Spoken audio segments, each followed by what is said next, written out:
Right. Hello, everybody. Welcome back to Trails in the Sky second chapter. Starting late because the universe did not want me to stream today, apparently. I left for about an hour, around 3 hours ago, and well, here we are now. Oops. Long story short, traffic, everything is pain. Anyway, that's not what you're here for, probably. If you are, cool. If you're not, that's fine too. Before we actually head over to the Axis pillar, I'm going to explain my setup quickly. So I went out of my way to farm up 4 Onyx gems and 4 gold gems. So everybody has access to minus 50% art CP cost and move to, which is going to be important, hopefully. Trademark. And as for party members, when you're going into the Axis pillar for the first time, you're going to want to bring Chloe and Olivier for some additional dialogue. But you don't have to if you don't want to. If you have everything done, you are more than welcome to head on out. And let me just say, it's been a long time coming. And I guess it's weird to finally be in this position. Very quickly, before we head over to the Axis pillar, I'm going to show off where I chose to grind, just in case you are also having the same issues, or are getting your ass kicked. Should not say ASS before 10 minutes, because YouTube will look at my stream and then go, no, this content is inappropriate. Now we shall kill you. I shouldn't mention killing either, actually. Oops. Well, now I've done it twice. Oh well.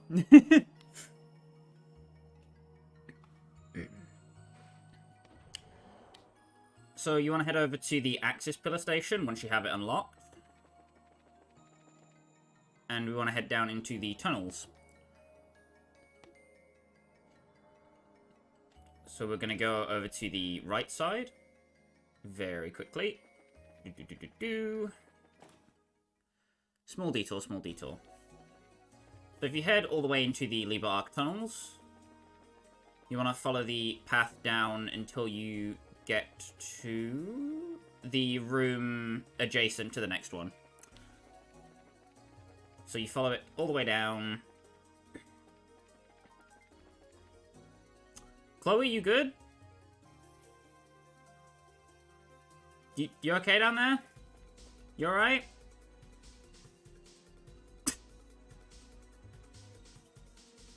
Yeah, she'll be fine. It's alright.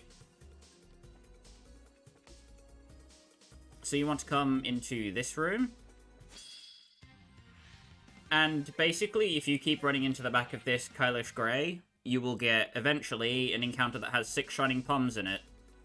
This is the fastest way I've found to grind CP and Sepith. Assuming that you have Death Scream, you can target all of the enemies, which gives you about 60 CP each time you do it. And assuming that you kill all the Shining Palms, you get 70 Sepith. Which is substantial. Yeah, like this. So I would just go into these encounters and make sure everyone in my party has the ability to use Death Scream, and then just spam Death Scream.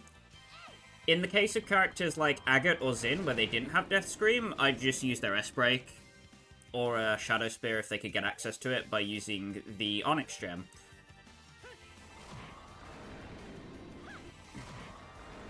So you see how the insta-kill chance is proccing fairly often.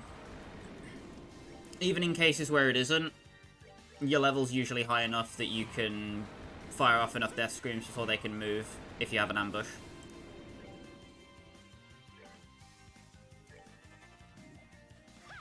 And that's basically how I farmed Sepith and experience. I'll go over character levels in a little bit. but for now, it's not all that relevant.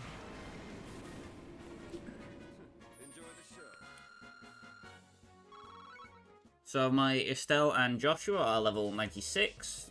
The Shining Palm stopped giving enough XP to be valuable at around level 95. 94 is where it caps out, but you can grind up to 95 and 96 if you really want to. But it does take a long time. So if you're more casually playing this game on like hard mode or normal, grinding up to around 95 should be enough. 94. Either of those numbers work. So, making our way into the Axis Pillar. I will be trying to beat all of the fights using the optional characters to get as much juicy dialogue as possible. But of course, you don't have to. It's probably better off that if you are new or don't want to grind, that you just power level one set of characters you're going to use for the whole finale. Now we're finally into the Axis Pillar. There is a bunch of chests strewn about the place. With a bunch of useful things. We've got a Tyrol Bomb here, a Long Barrel 3, and a Celestial Bomb.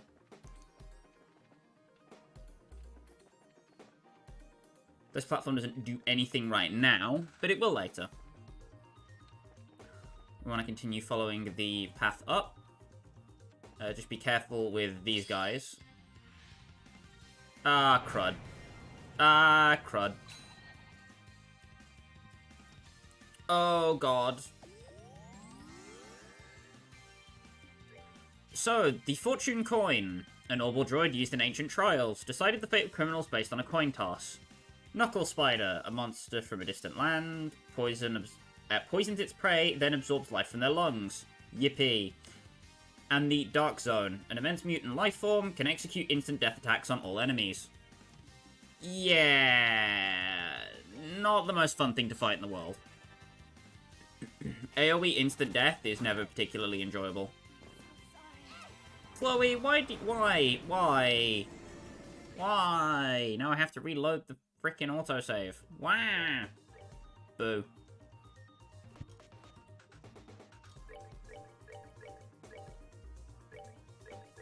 No, I do not want to go to page 99.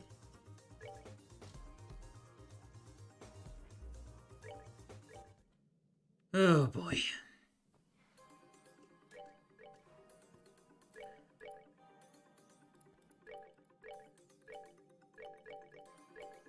I think we're on page, like, 35, yeah. The only annoying thing I'll say is that if you want to get all the dialogue, you're going to have to keep dipping in and out of the Axis Pillar. Which isn't awful, but it's still time-consuming. That's what I'm going to be doing, but you don't have to. Can I walk into the back of you, please? Thank you. Right. So the Dark Zones. The best way of dealing with them is having a character that has access to Earth Arts. I'm using a setup that gives Estelle Gaia Shield with the Time Gem, so she's going to be my primary damage dealer. And seeing as we have Olivier in the party for now, he can Earth Lance as well.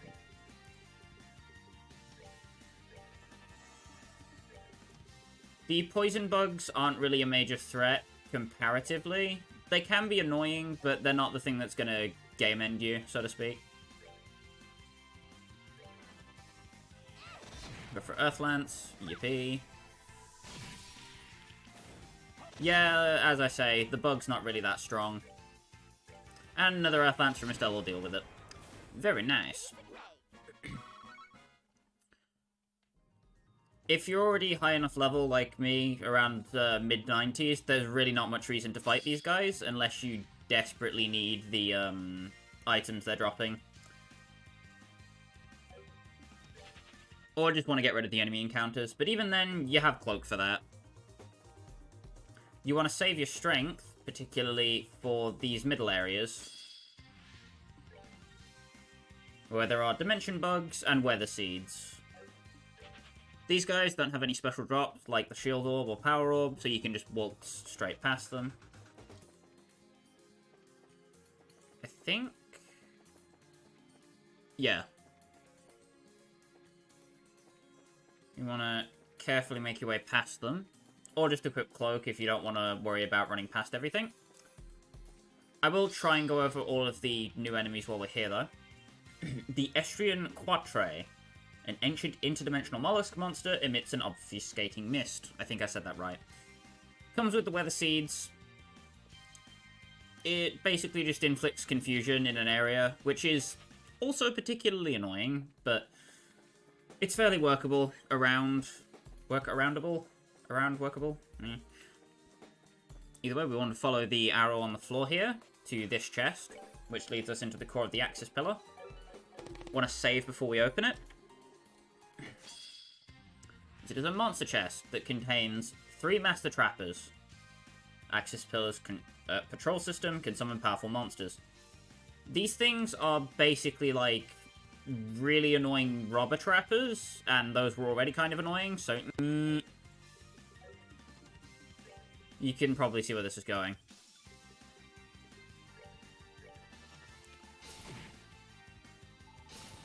Just want to hope they don't aggressively target one person.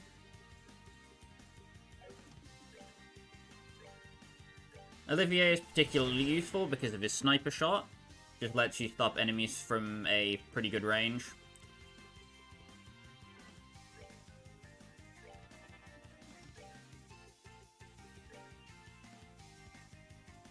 If you can get more than a White Gehenna, it's cheaper than the Death Scream, so may as well go for it.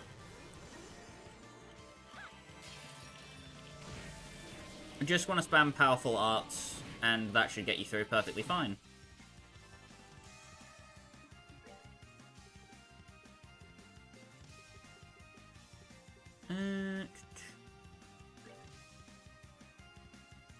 Gonna give a stellar speed boost here.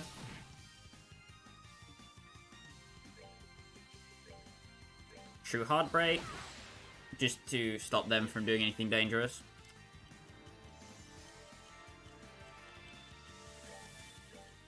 Go for another sniper shot. And now I kind of have to Death Scream to reach everything. Oh well.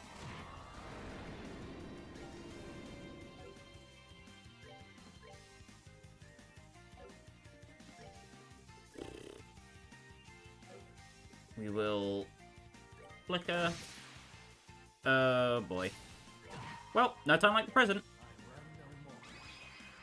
While we were grinding, I got Joshua's new S-Craft, Phantom Raid.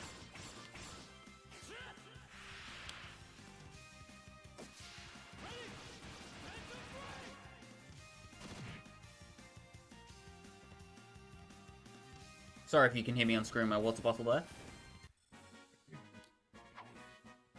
Phantom Raid is particularly powerful. It's basically True Black Fang, but upgraded, again, with a different name. Because you can't have True Black Fang, now can you? So we pick up the best weapon for Estelle, aside from the ultimate weapon, the Brave Staff. A whole 100 points stronger, roughly, than the Arhat Staff, which is pretty freaking good. Pretty Greekin' food.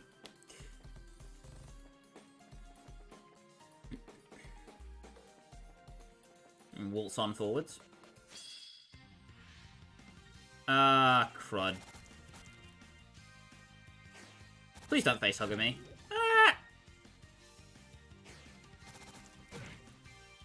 What, you want my health? You already have max. Stop it. Go away.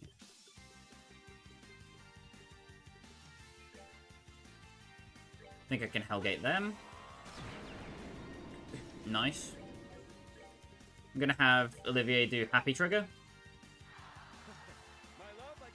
The nice thing about Happy Trigger 2 is that it actually targets himself as well. And 2.5k health isn't amazing at this point in the game, but it's still nothing to sneeze at.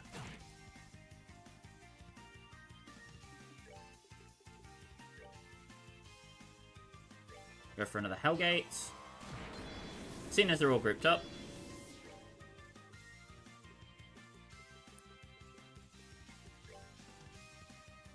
And a Shadow Spear will kill it. Boop.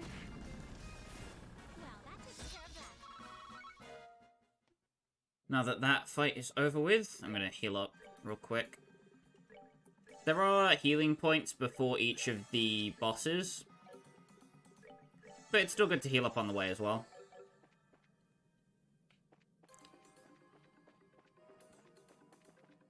This here is the elevator to the second floor.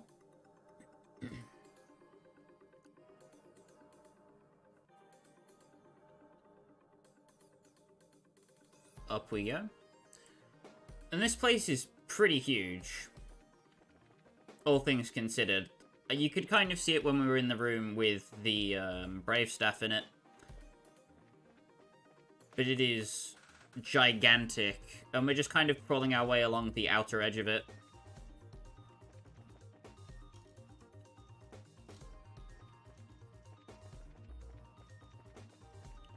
Unfortunately, there is a barrier in the way. Oh no! You want to make sure your characters are fully healed to the best of their ability. Pop your EP charges and other such stuff.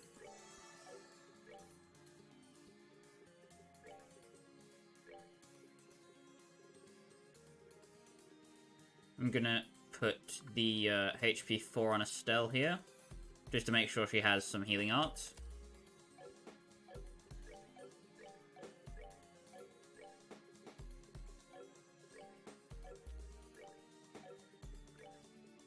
Actually,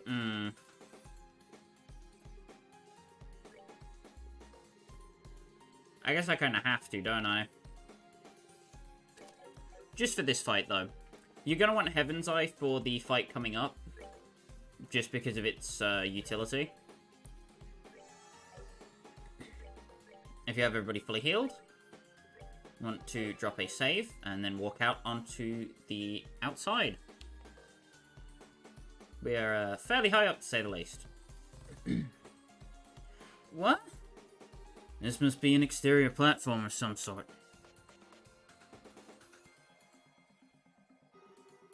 Wow, we're way up here already. Huh?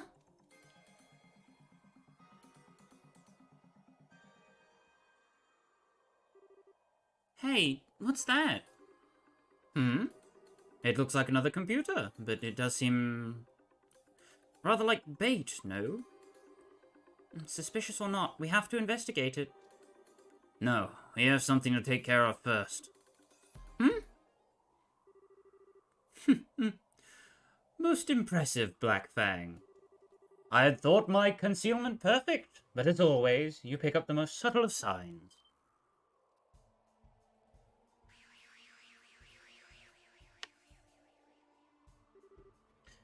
Pervert mask guy! Blue Blanc. Welcome, Joshua and Estelle Bright. And you even brought my princess and my rival with you. Oh, but you have the gratitude of this humble phantom thief. Welcome? Oh, crap. Oh, so help me. Your entrances are as graceless as ever. You intend to be our first obstacle, then? Quite. I am your first and last obstacle. Before you is the terminal which locks the gate leading further into the pillar. As long as it goes unmolested, you can proceed no further. And so, of course, you wait here right beside it for us to show up so you can get in our way. Real creative. Blue Blanc, I still don't understand. Of all the forces who've come, you're the one with the least stake in all this. What reason is there to continue to obey Weissman and fight us? Ah, I must correct you. I'm not obeying the Professor per se. Perhaps I should explain for our other guests. Despite the title, Enforcers need not obey orders they do not wish to. Even orders from an Anguis or the Grand Master. Ours is a society built upon willing cooperation.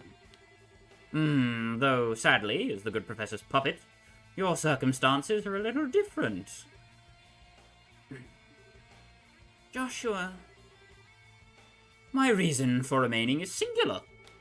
There is something here of great beauty worth stealing. That, and only that, is why I remain. Something of great beauty worth stealing? And what, pray tell, would that be? That, my doves, would be your hope. Our what? Hope shines ever more beautifully the worse one's situation becomes. And so I have waited for you, for this moment, when you are so near the end and so fair and desperate. Even in the end, your hope flares and then fades like a summer firework. Just once, I must see it, grasp it.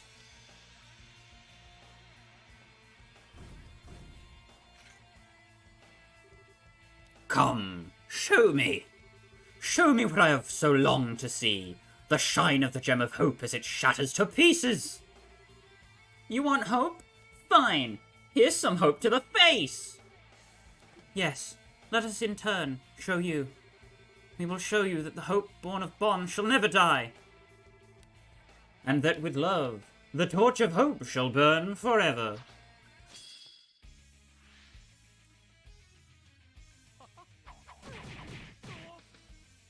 So, Blue Blanc starts off the fight by wildcarding, which will seal 2 of your party members. Not particularly pleasant. Also has 2 balancing clans accompanying him on either side of you.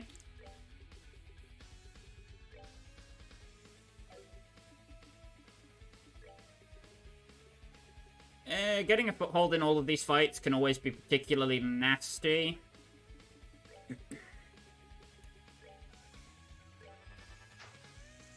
Go for a marionette.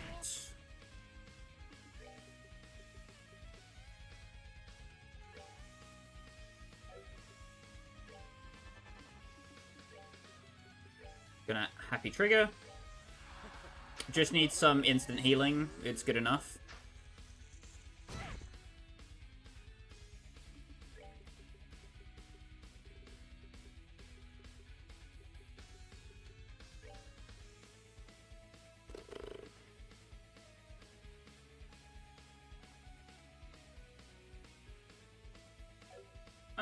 I'm gonna ready a lateral. Just to get us all patched up.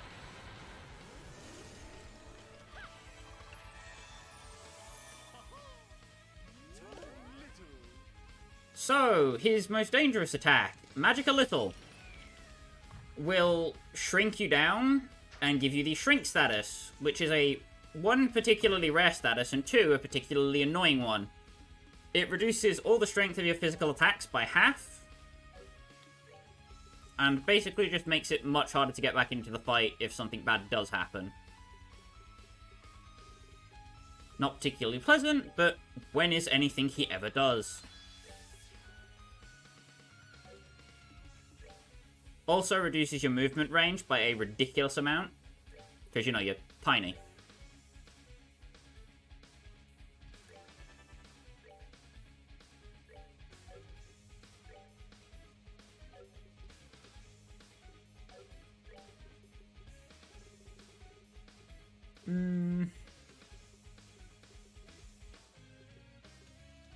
I'm gonna have her ready an Aureole down.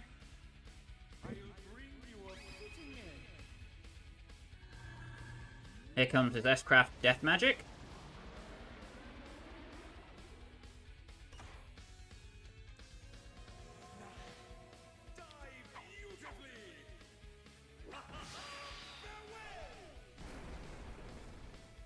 Obviously, we have Earth Guards, so not particularly threatening to us.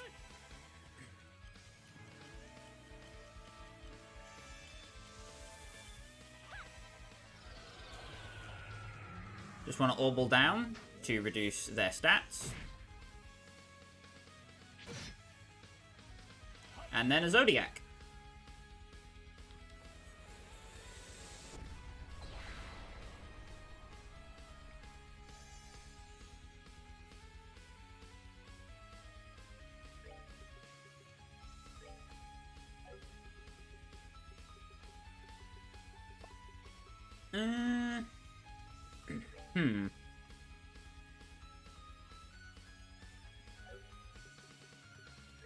Gonna get a Gaia Shield ready after the blue blanc goes.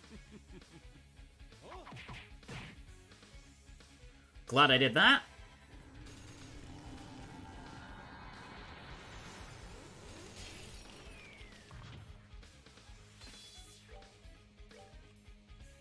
Gonna clock up Estelle just to get her speed back up to snuff.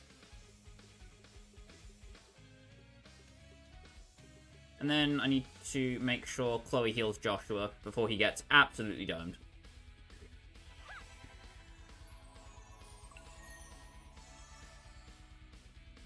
Why didn't I tier all? Why?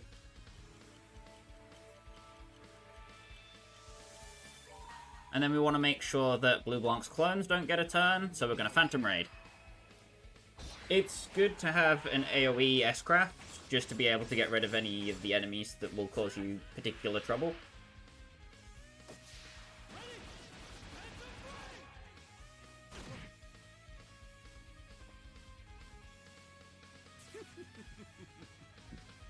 Of course he does it immediately after.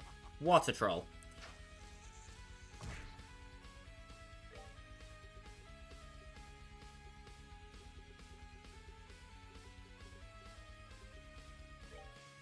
I'm gonna go for a Death Scream on Olivier's turn.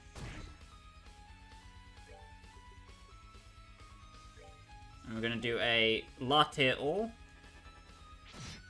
Just to make sure everybody's okay. And the Death Scream will take care of the extra clones. Pit Trap, still annoying, but not undealable with.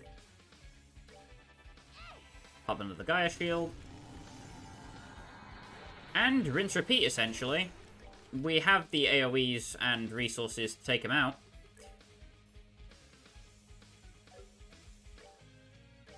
Also want to clock down Blue Blanc, just to give yourself a couple more turns to fight back against his douchebaggery.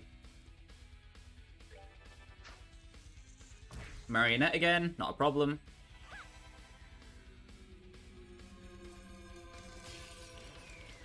Really? The crit Pit Trap is on Chloe? Oh, of course.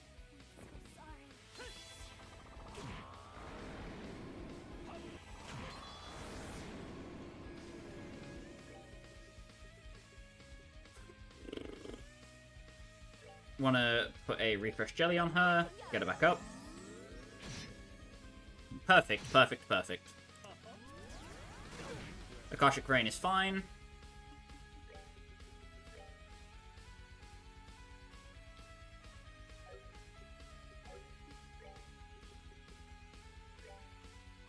Want to refresh Chloe's clock up EX as fast as we can.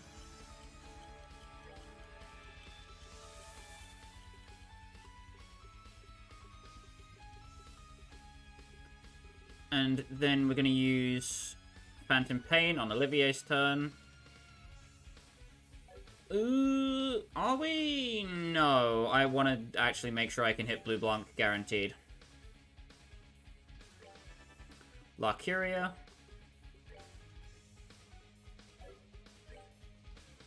And the Gaia Shield's fine.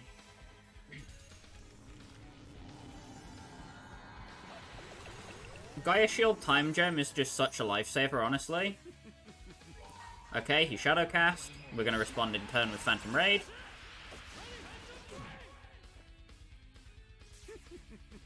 Goes for another Shadowcast. Perfectly fine.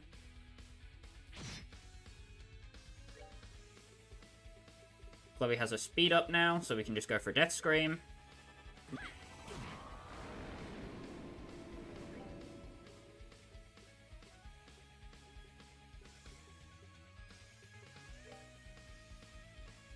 I have around 1.2k. I'm not sure if an Aureole will do it, but we can certainly try. There we go. Blue Blanc is bound to spend his next turn doing stuff that doesn't actually hurt us, so now we have a bit of recovery time. There's about 1.5k health. So I was just going to Earth Lance him, that's fine. And then we're going to want Chloe to Comfort.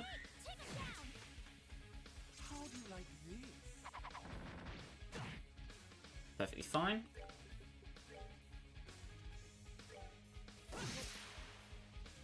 And now we can start dealing actual damage.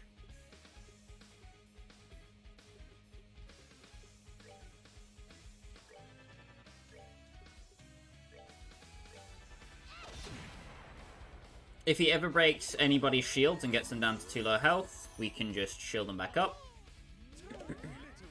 More magic a little. But fortunately, everyone who was little before is now back to normal.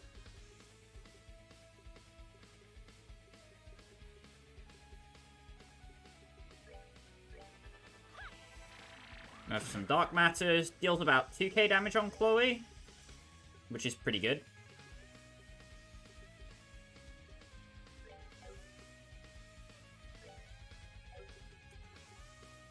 Can I Phantom Pain him? Yes, I can. Not that I need to, but if I did, that would be nice. I'm gonna use Saint on Chloe just to get her stats back up to snuff.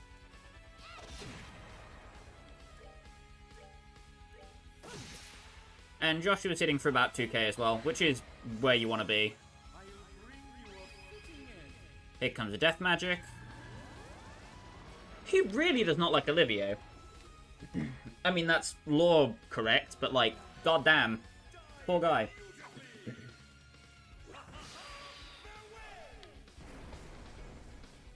Fortunately, this version of Blue Blanc does not spawn extra marionettes after his ones have been defeated.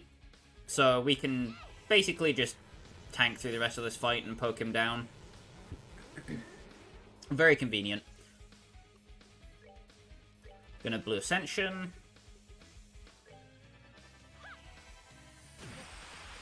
Hits for about 2k. And there's another demon appear. Go for a crit flicker.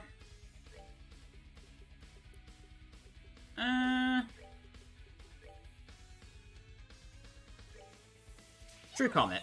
Boop.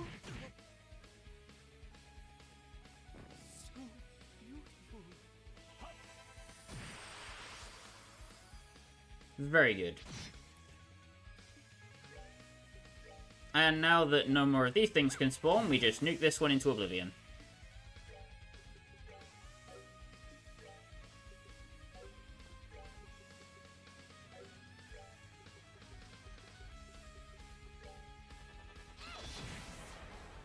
I'm going to give Estelle DCP there. If I can. Go for some more blue impacts. This fight's basically dealt with. There's nothing this single marionette can do that would majorly screw me over, so I'm just going to speed through the rest of this. But yeah, Blue Blanc is a fairly simple fight. If nothing else, you can be thankful for that. It's the small mercies.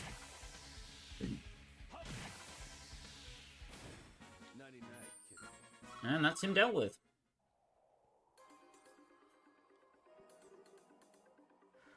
Unbelievable! Think you would actually be able to break my math? How about that? You learned something?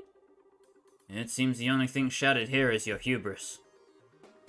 Now do you understand? Her hope cannot be stolen by men like you.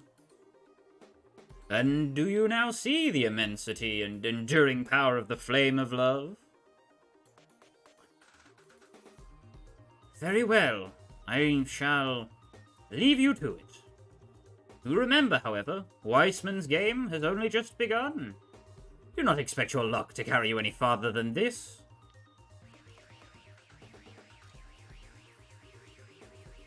That said, I do hope you continue to succeed. You bested me, after all.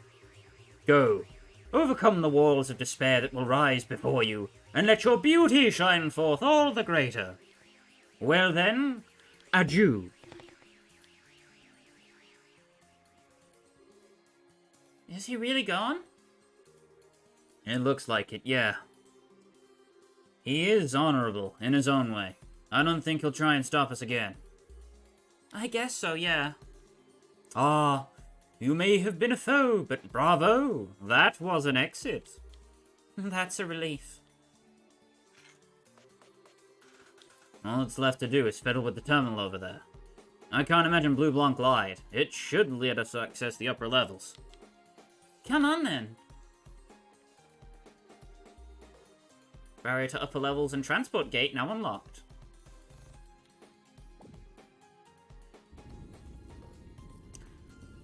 So the walls there will recede.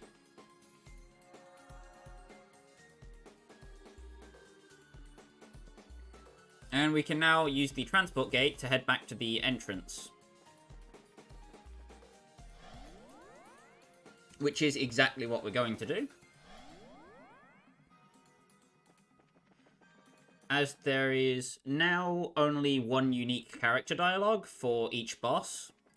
Or rather, one character that has an interaction. And as such, that means we can now modify our party and add our first party member who will be with us for the final boss fight. Take your guesses as to who that's going to be. If you're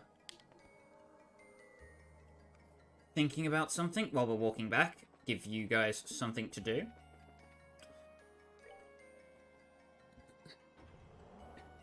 It is a little annoying that they can't just have all the party members posted up outside the Axis pillar, but I understand why they did it.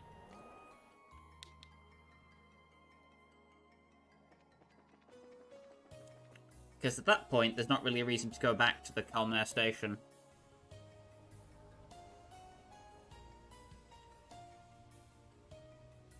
I'm going to go all the way forwards, and back to the ship.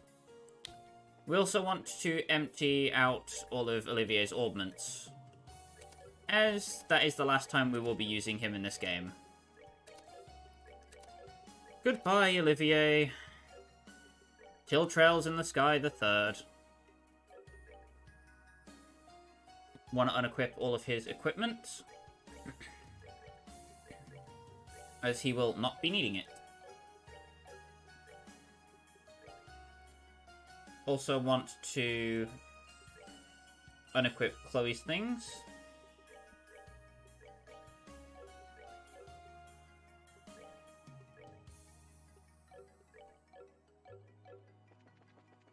Now we can get back over here. We want to remove all of Chloe's orbal stuff as well. Get rid of her quartz. She will be coming with us into the final dungeon section again, but for now, we want to head down to the basement, the very bottom floor. I say basement, it's an airship. It's not really a basement, is it? And we want to change our party. We are going to be picking up Kevin and Zin.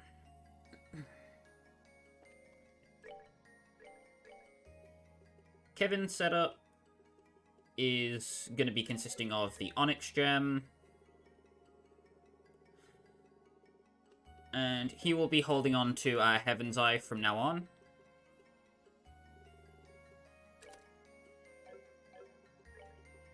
In this bottom slot here.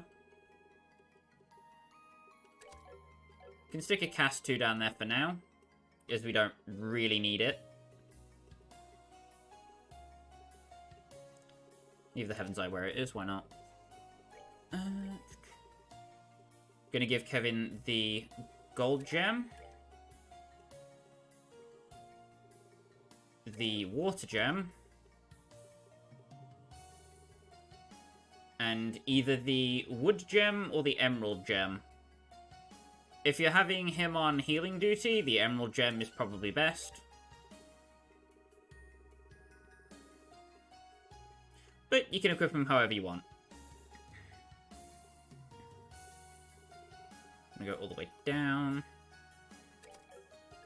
Put the Topaz Gem on him as well.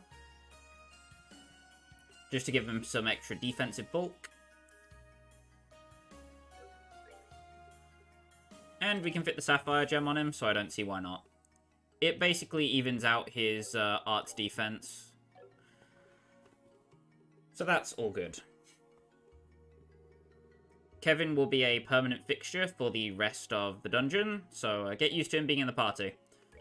This is specifically because of Grail Sphere being absolutely crazy. We're going to be giving him the Dark Messiah and the Spiegel shoes. And he's going to be holding on to the Grail Locket and the Gladiator Belt. There is a secondary Gladiator Belt, but you can't obtain it until you've finished everything at the Axis Pillar, which is unfortunate. But still, for now, it'll do. It'll do.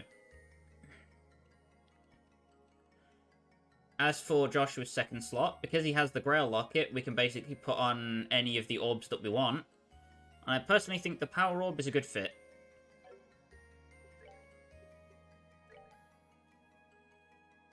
As for Zin, we can give him the Hermes gear for now. You want to make sure that he has Feint immunity, or that everyone in your party has Feint immunity. This is given to you by Crest Charms, as well as Buzzers, and everything of that nature. As long as you have Feint immunity, you should be okay.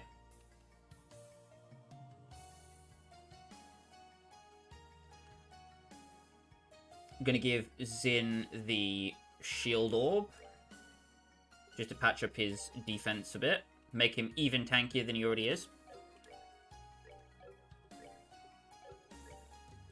We're going to give him the Petrify 2. I'm going to put the Septium Vein in his bottom path.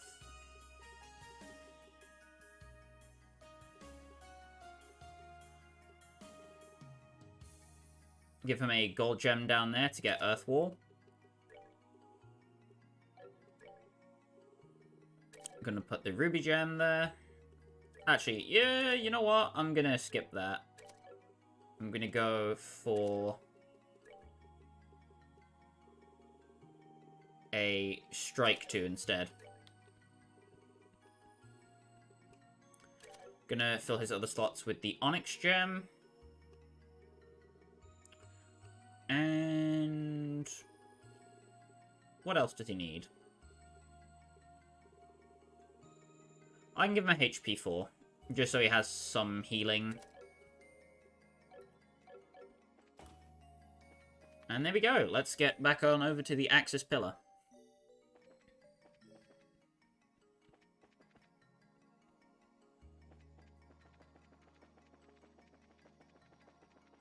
So, while we journey on back, I want to talk a little bit about, well, the ending section of this game. It's basically just a boss rush that lasts for a bit too long, in my opinion.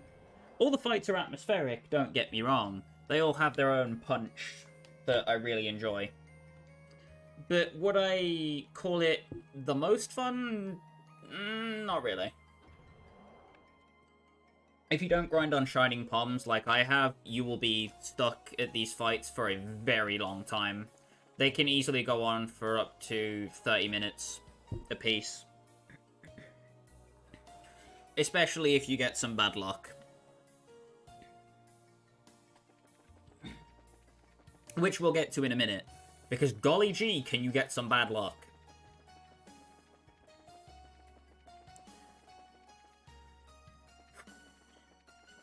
Righto, in we go.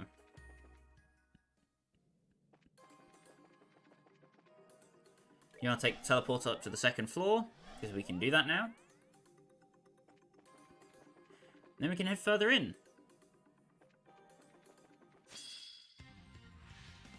We meet a new enemy. DG Diver. Legendary ancient monster. Uses an unknown power different from standard arts. Drops 30 Fire Sepith.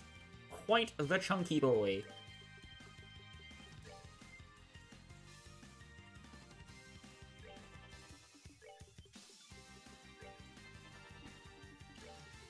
Gonna use a sacrifice arrow on Kevin. I'm gonna have Xin move down here. So we can get Earth Wall on as many people as possible there. So the DG Diver is chanting a strange spell. You want to make sure you have Earth Guards up on everybody you care about surviving when he's doing that.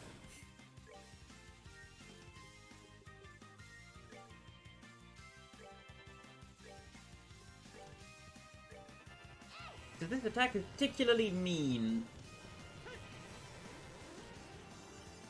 When he uses it, Dimensional Submerge. He will teleport next to one of your characters and hit them for some severe damage. Not a very pleasant attack if you get hit by it, but thankfully we have Earth Walls out the caboose. Go for a True Dual Strike, which deals a truckload. Gonna have a Stealth Earthguard Joshua, just to patch him up. Xin goes in for a swing and a miss. And Joshua ends it. Pop! Very nice. Bring the outer pillar around. There are some chests in this room containing a Celestial Bomb, Jormungand, 100 of each Sepith, an S tablet, a Tier All Bomb, Curia Bomb, Tiger Heart, and an EP Charge 3. This is one of the first Tiger Hearts you can obtain, provided that you didn't get one from fishing. It's basically a more severe. A severe version of the Power Orb and Shield Orb combined. Where it gives you plus 50 strength and defense, but reduces your arts, attack, and defense as a trade-off. You can put this on Xin if you want to. Boosts his attack while also having the Power Orb on someone else. Gonna Tyrrell Joshua real quick. Make sure he's fine. Boop.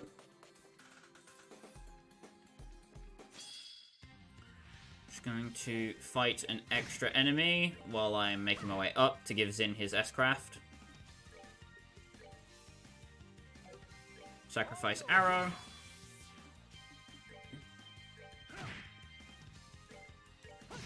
And bop the Weather Seed. Uh-oh.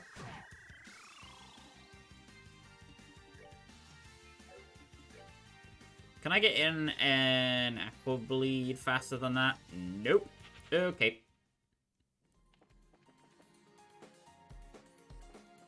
Knowing when to retreat is good. Discretion is the better part of valor and all that.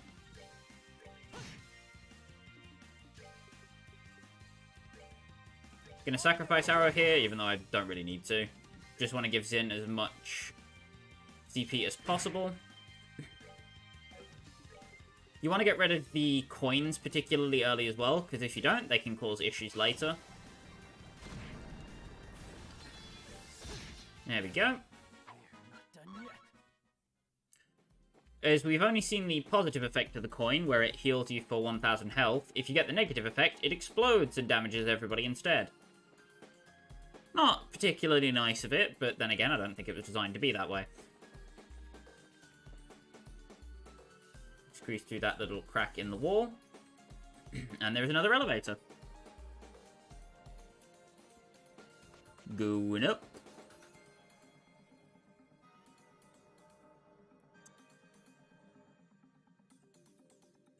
And very quickly, before we go into the next room, the Jormungand is... Where did it go? Where is it? What? It is in my armor, right? Yeah. A mobile bunker once used by cannoneers in ancient wars. Jormungand is only equipable by Tita, and gives her 600 defense, 200 arts defense, minus 10 speed, plus 50 dex, minus 50 agility, and move minus 2. This basically turns her into an immobile tank.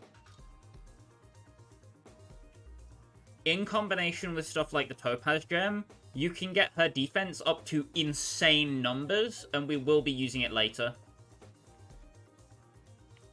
Jormungand is amazing. It's kind of a predecessor to something in Sky the Third that dramatically changes Tita's playstyle. We'll get to that when we get to Sky the Third, but oh my lord, prepare for Sky the Third.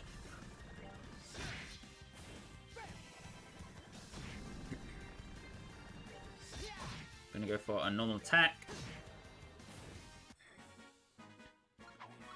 Kevin hitting for Kevin damage, doing Kevin things, as Kevin does. You jerk. You stinky jerk face. Go away.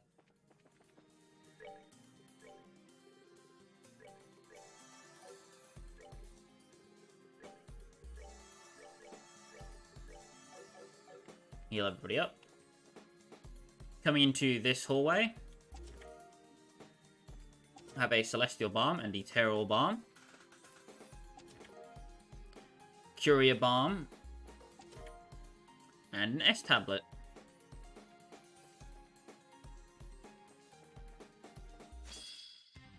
I didn't turn around fast enough!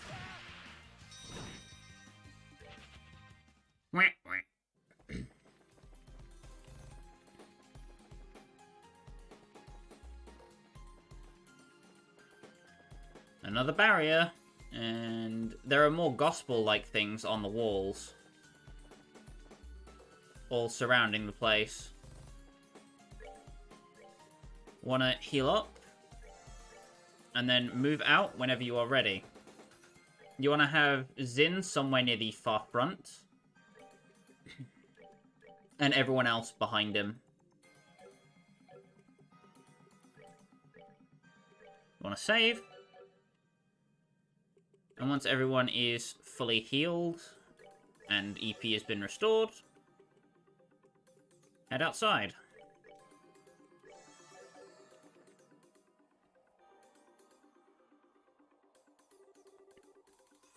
Finally! Was getting tired waiting up here. Sunglasses guy! The direwolf.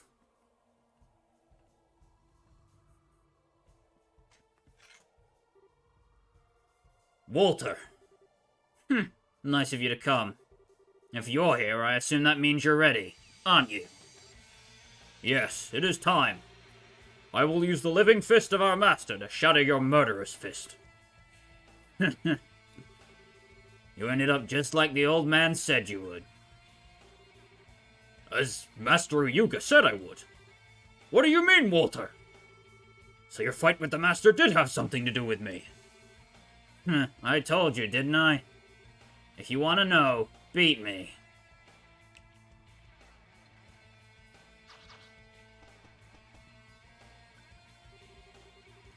You swing some coward's fist at me and I'll end you right here. Come on! Time for a good old-fashioned death match.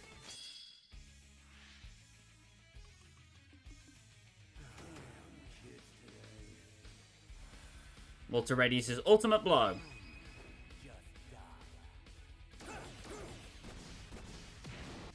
Hits in an AoE on the whole party.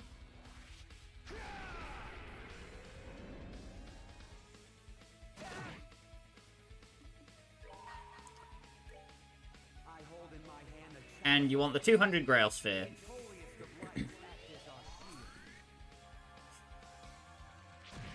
Comes in for a Seal Blade and a Wind Blade.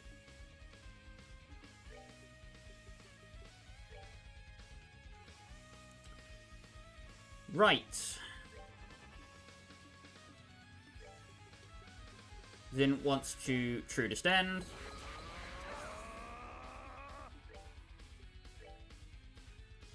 And Estelle needs to patch up the Earth Wall again.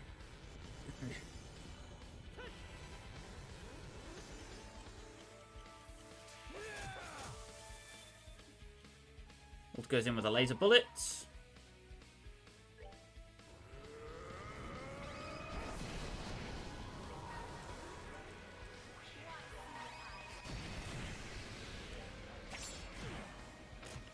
Oops. Just gonna reset here, because I messed up. There we go. Go to title screen real quick. I forgot to do something that I should probably explain.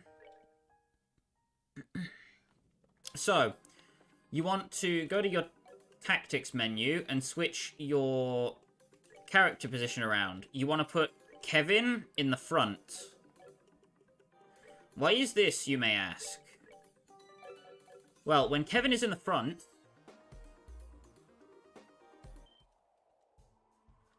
he will always be the first one on your S-break list, so the person on the far left. As soon as the fight starts, you Grail Sphere to avoid getting absolutely donkey punched by Walter. That's what I didn't do.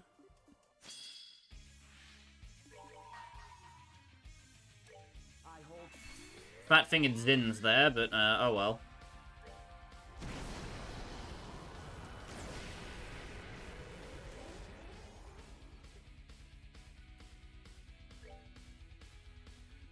We want to clock up Kevin, because he is our main source of health. We're going to Earth Wall with Estelle just to block whatever Walter's planning.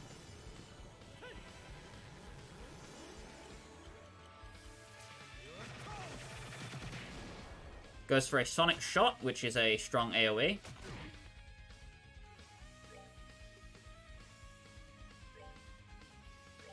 I'm going to heal Zin up.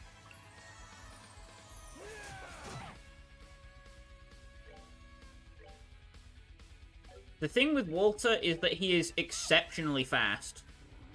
And he hits like an absolute freight train. If you get hit by him, expect to take a beating.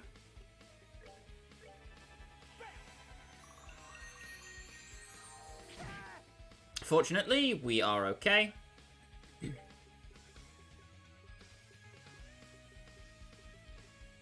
And now that all of the enemies are grouped up, we want to throw out a clock down. If you can stop the Shadow Cougars from becoming too much of a problem, this fight becomes a lot more manageable, because there's just less turns flying around against you.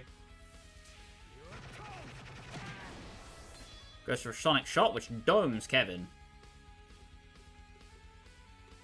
Fortunately, he can tier all himself, and he'll be fine.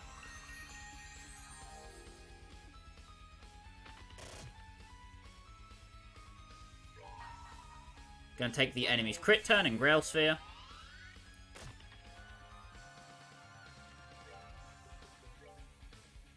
And we want to give Estelle the clock up, just to make sure she can cast as fast as she can. We want to give Zin the clock up as well, because he is our main source of damage for right now.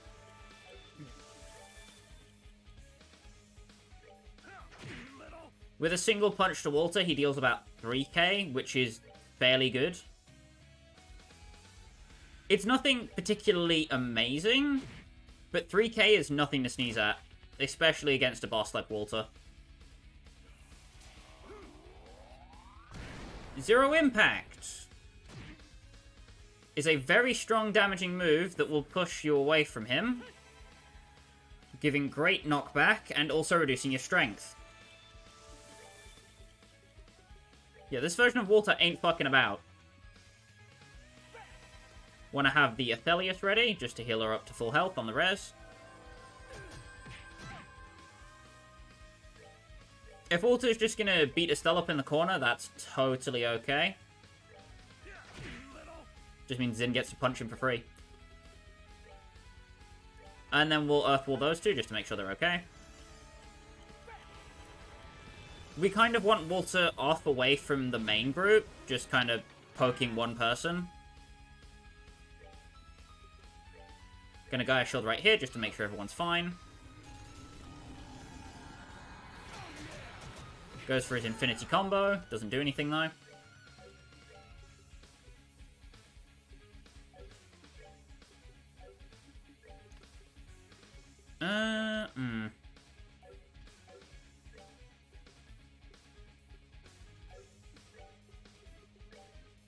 I'm gonna Evil Eye EX that crowd. Enemies are vulnerable to delay.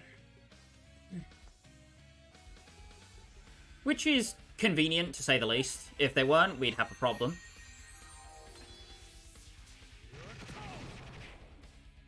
And from this position, Xin can use a Distended Thunder God kick, which hits Walter 3 times. And I'll let the damage speak for itself. Yeah. 9,000 damage. Joshua gets Infinity Comboed. Which, granted, does hurt a lot, but it's not enough to kill.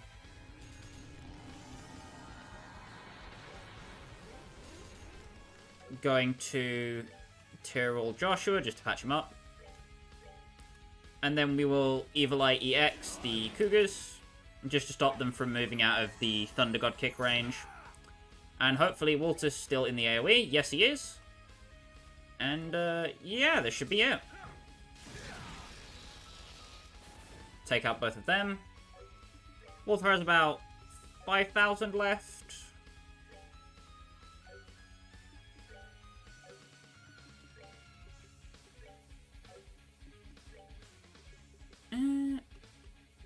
We'll just Blue Impact.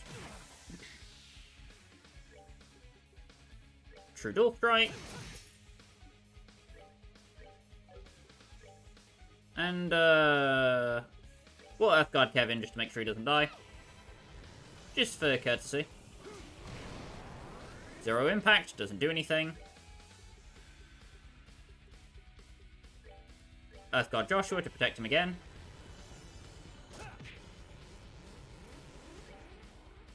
Avenge your masters in. Flap.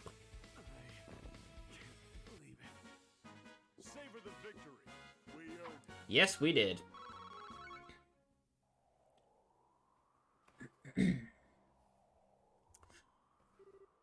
Son of a... The hell did you learn that, kinda?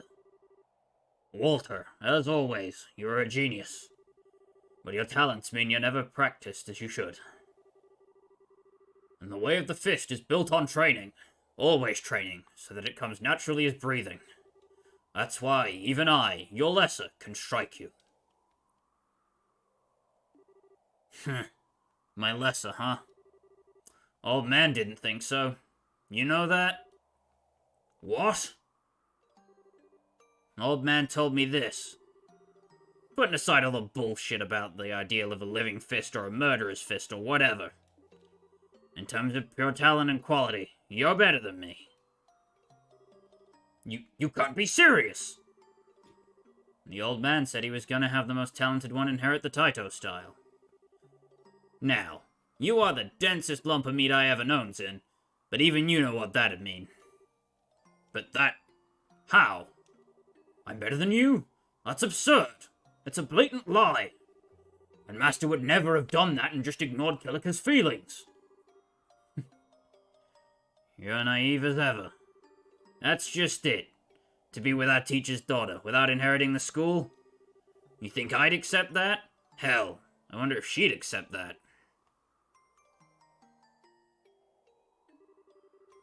So, you see, I demanded a match with you to determine the successor. And then the old man laid another one on me. Zin unconsciously submits to you in all things, both in martial arts and affairs of the heart. As long as you both are as you are now, you would never truly fight him. But then... I was still a young hothead, so I really couldn't accept that. So once I kept insisting, he said he'd fight a deathmatch with me in your place. And then, I won. So, that's why I killed the old man. You wanted to know, so I answered. I think I finally understand. I could never understand why Master has to fight that match with you. But now the pieces have finally fallen into place. Have they? There's something you don't understand, Walter. I only learned about this from Kilika after the match, but Master Ryuga had just learned he had had cancer when you challenged him. Terminal cancer, that is. Waiter! That is why he challenged you, Walter. I'm sure he also wanted to admonish your abuse of the Taito style, and he wanted to show me the pinnacle of the art, and inspire me to step out of your shadow. But more than anything, what Master wanted was to end his life in a battle against his greatest student.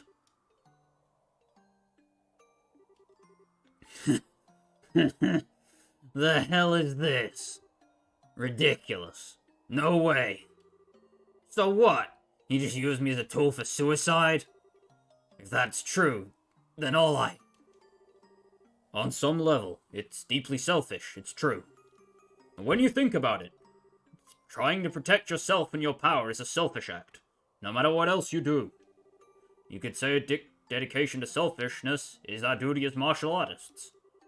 I think Master chose to put all his selfishness on display. And in doing so, revealed to both of us the light and darkness of the fist. Walter! Take your stance. Huh? I shall put everything I have learned from you and from Master, everything I've practiced as a bracer, all of Taito into this fist. And I shall use it to bring light to the foolish elder student before me, who has become a devil and fallen into darkness. It is my final duty as the dojo's junior student. Look at you, being all like the old man. Alright. I'll put everything I've perfected into the society into my fist, to bury Taito forever.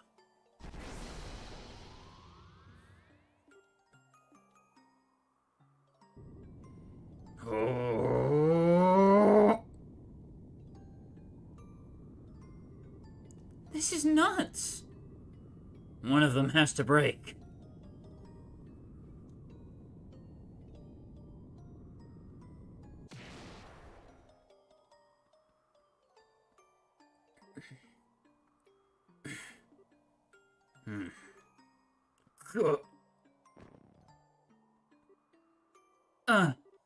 Zin! You fool. You were holding back like that? Shit. Ryuga was right. Why does this stuff have to taste so good?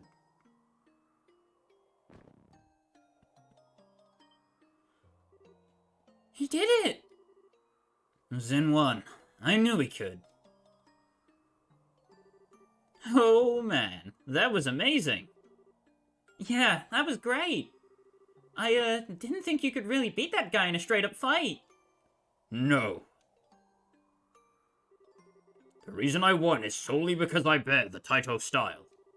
If he'd fought me as a proper user of Taito, if he'd just applied what he'd learned, I'd be the one sprawled out on the floor. I don't think that's true. Give yourself some credit. Oh, more importantly, Zin, are you okay? You're not hurt, are you? We can get you some help if you need it. No, I'm fine. Walter will likely be out for a while, so we can leave him here, I think. We need to keep heading up. Right. Let's deal with the terminal, then.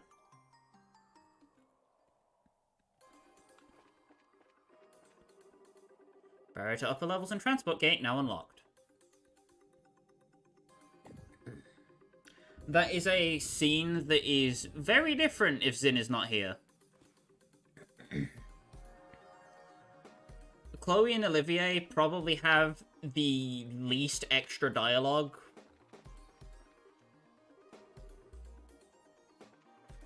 Whereas Xin and all the following characters have an extensive exchange with their opponent.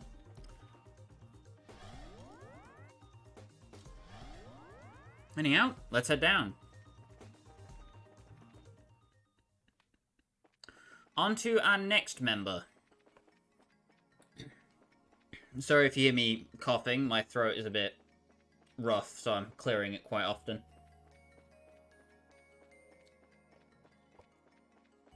Doing very gruff voices like Xin and Walter back to back tends to be throat murder. For Xin, I have to reach a very low part of my throat, which makes it quite difficult to maintain. Without, like, absolutely annihilating my lungs. And my throat. Good lord. If you are curious, that's the reason, or one of the reasons, why Xin is not in my final party. Because I don't think I could do that.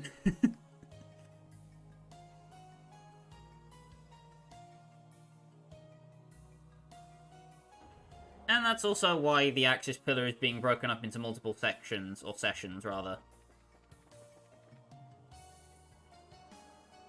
Because, dear lord, the likelihood of my throat surviving is not very high.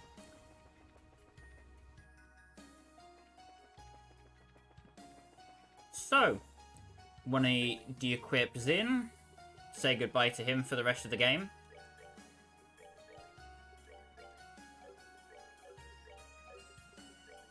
Kevin will be staying with us, so no need to unequip him.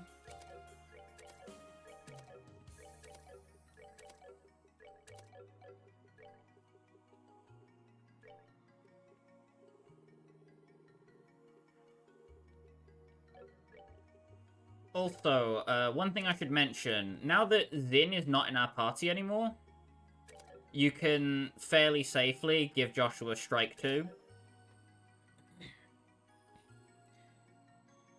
This is specifically because of True Dual Strike, where you basically get 2 rolls on a 20% chance to deal the extra crit damage, which is really good.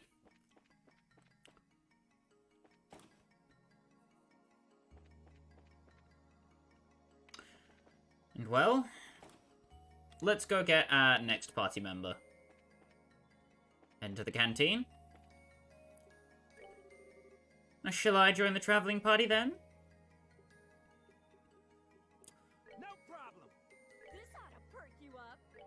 I'm going to be bringing Scheherazade with us.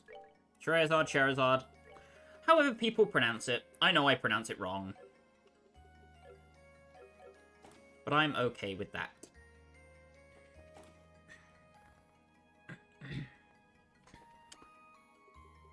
Want to go to the slots.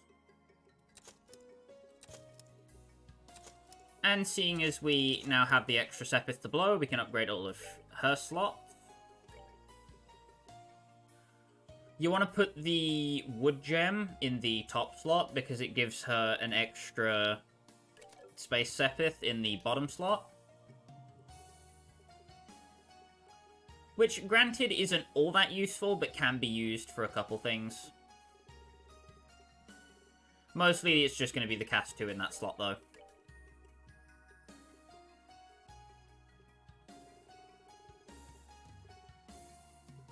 Can also give her Absorb. Or Scent. Personally, I prefer Scent.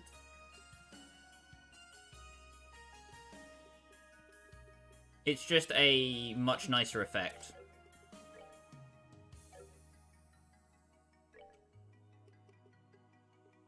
We also want to slot in the Onyx Gem.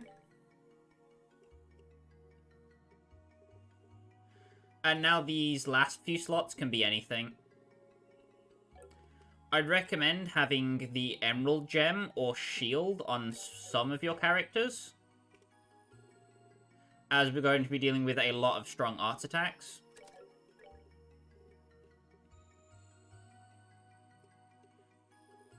But if you've done that, you should be ready. I'm going to give her the gold gem as well.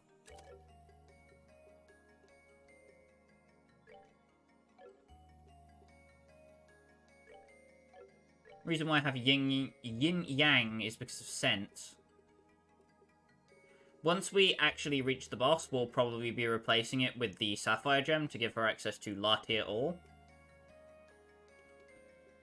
Or something to that effect. Maybe we're going to rest real quick. And then we're going to go back up to the shop in the top to resupply. We're going to want to buy items. And we want to buy around 10 more EP charge 2s.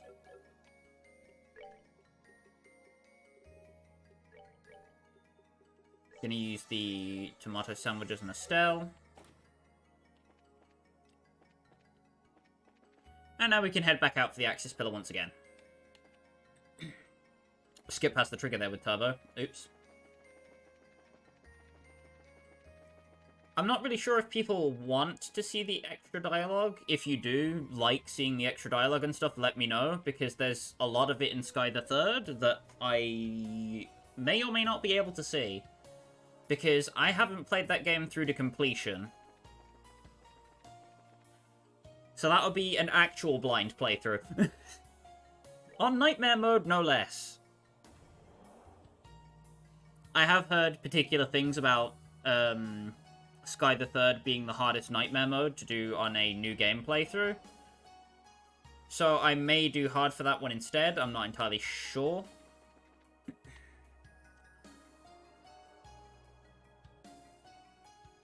Either way, I'm looking forward to the challenge that that's going to bring. Although it might be a bit early for me to start talking about Sky the Third when I haven't even finished the second chapter here yet.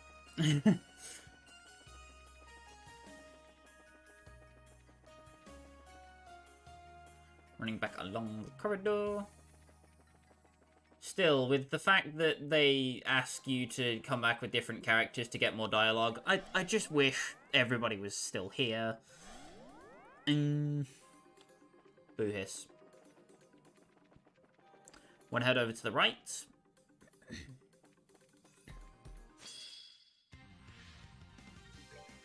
Got some fortune coins. Not going to bother dealing with them, though.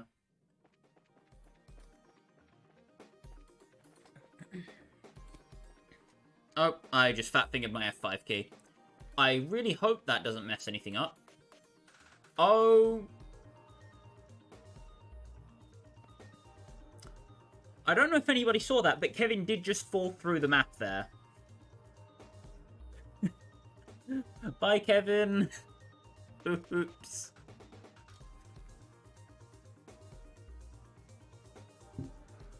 Let's keep going.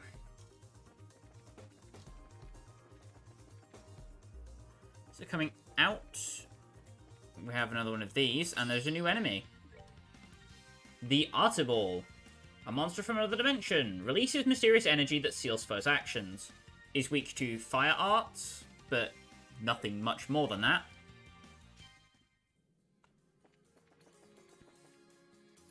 No particular reason to fight it. I'm going to head down, back into this section. And as you can see, we're now on a much higher level, but still in the center of the Axis Pillar.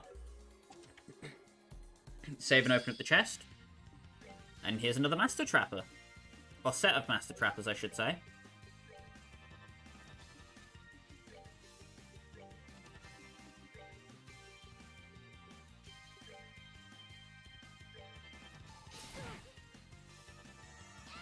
Go for a Death Scream with White Gehenna spam mixed in there.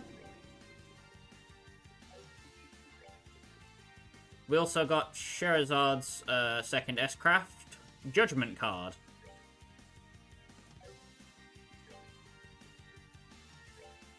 Not a particularly good reason to show it off, but, you know. It is there, and we will be seeing it. Gonna use Silent Cross. Stop the enemies from doing anything too dangerous.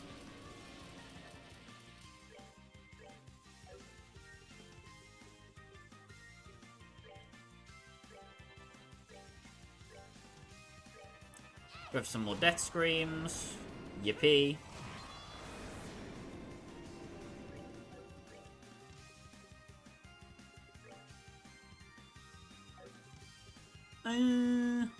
What's Kevin gonna do?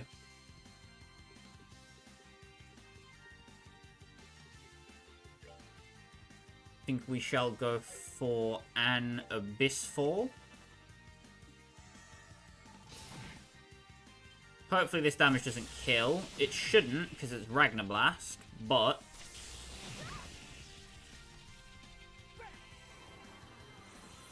boop! Into the hole. And then I'm just gonna have Charizard bonk it on the snoot. Boop!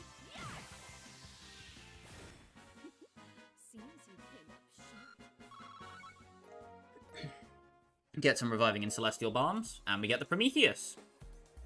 This chest was once full of wondrous treasures, and then you came along. So the Prometheus is for either gender. Ancient defensive item, shield legs with a protective field.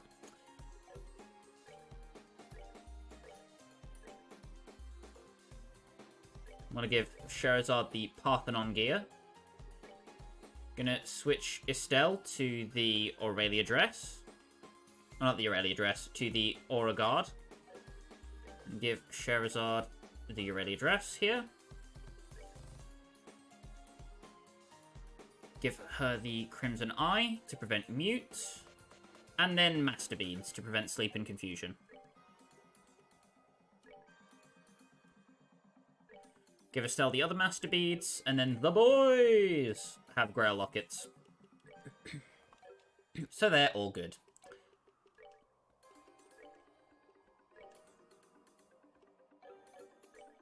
And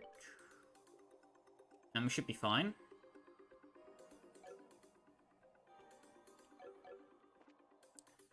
Let's head back out of the middle pillar. Also, just a cool little sound detail. I don't know if you can hear it, but there is actually a whooshing of wind that only happens inside of this room. So while you're inside the center section, you can hear the whooshing of wind, but as soon as you go back inside, the whooshing sound stops. Neat little bit of audio design right there that I'm willing to bet not many people have noticed because of how small those rooms actually are.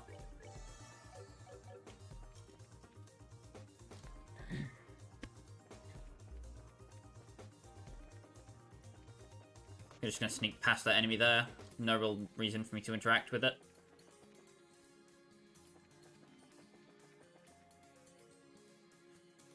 Okay, I thought that coin was going to rush my butt, but it didn't. Got some more free chests here with a Shine Sphere, Lily Necklace, EP Charge, 100 of each Sepith, an S Tablet, and a Curia Bomb. Now, the Shine Sphere, we got this earlier while we were fishing in Lake... whatever the lake in the middle of Laberle is, I forget what it's called. You can also have this very early on in the game, but, well, we didn't.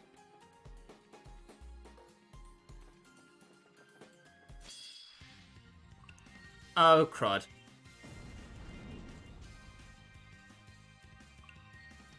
Please be nice.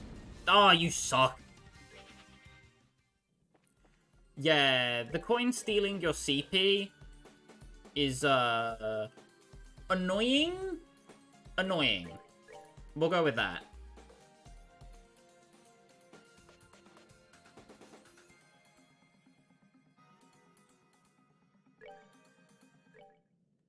Not particularly nice.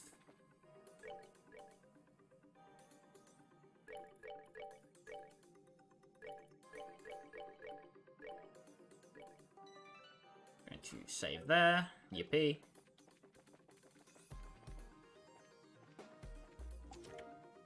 Oh, what a surprise. We have a Curia Bomb, an S Tablet, 100 of each Sepith, EP Charge 2, a Lily Necklace, and a Shine Sphere. Wow! Who'd have thunk those were in those chests? I'm just a magical mind reader now, aren't I? Eh. Right. We shimmy along the Bridge of Chamois. Although you have to wonder what these light bridges are made out of. They're just so shiny and fancy. I'd love to walk on these things. Just to feel what they're like, you know? This whole material seems metallic, but also ceramic at the same time, so who knows what it's made of. Alright, again, want to make sure that with our character positions, Kevin is switched into the front. As for the character spread, you want to have characters that can cast an equal amount of arts, and also characters that are particularly offensive? It's weird. You'll understand.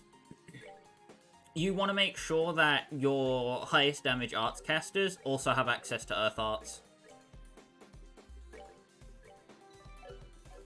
Want to save here. If we walk out onto the pillar, welcome. The bewitching bell. Hello, Luciola. Lucy. You actually got past Blue Blanc and Walter. I honestly didn't think you could. Well done, everyone. Lucy, please keep your promise. You said you'd explain what you said about Mr. Harvey when we next met. Ah, yes, the reason I killed him. So I did. Sherazade, let me begin with a question. What kind of man was Harvey to you? What sort of question is that? I owed him my life for rescuing me from the streets. He was everything to me. I never knew my true parents. I always imagined, however, that my father would have to be someone like Harvey. So how? How could you? Yes, he was a kind, warm, gentle soul. But you see, a circus cannot be kindness alone. Purely performing simply doesn't bring in enough Mira. That income needs to be supplemented, be it with dirty deals or having performers engage in other lines of work. But Harvey insisted on keeping us going with honest money. So instead, he dipped into his private funds, and then took on tremendous debt just to keep us going. What? But I mean, Harvey never said anything about that or acted like it. Despite his kind exterior, he had a will of iron. He ran up his debts here, there, and all across the continent. And in the end, he decided to leave the troupe to save us from it all. But his plan was to entrust the entire troupe to a wealthy acquaintance of his. If he remained troupe leader, it would only invite trouble for us as people came to collect his debts. In that case, it would be better to have someone he trusted watching over us. That was how he explained it to me that day. But no. But why? If he'd just told us, we could have helped him. Oh, when he told me, I tried to convince him to stay. But he was Harvey. Kind as he could be, he was also stubborn as a mule. I still remember exactly what he told me. It's bad for a coward like me to stay with good people like all of you. So that's why you... Yes, precisely. When he told me, I felt completely betrayed. He gave us peace and happiness. And then he was going to leave us in the hands of someone we didn't know. If he's going to do that, I thought, I wish he'd never given us his hand in the first place. And so, I killed him. Then, what about me? What about... You and Harvey were the ones who gave me peace and happiness, Lucy. You filled me with a warmth I never knew, living in the slums. But Harvey died, and then you disappeared. That's an even worse betrayal! Yes, so it is. Sherazade, You have every right to hate me. Wield your hate and stand against me.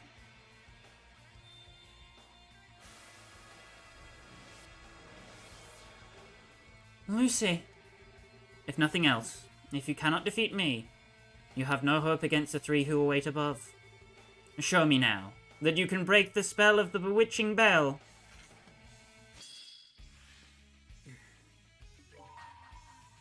Immediately, Grail Sphere, once again. If you aren't using the Grail Sphere technique, you want to have your party as spread out as you can possibly get them, while still being able to cast all your important spells like La Forte, La Crest, all the other things. Luciola will begin the fight either using her S-Craft or using Firestorm, which is a fire elemental attack. You can use the Ruby Talisman to take advantage of this and reduce the damage she deals to you that way, which is one method of doing it. Then there's Zakum and Juboko, both functioning basically the same way that they did before.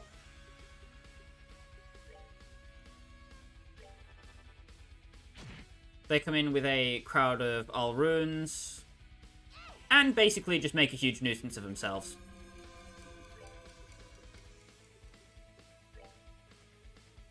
Gonna wait Gehenna there, just to get the Alrunes in range of the damage.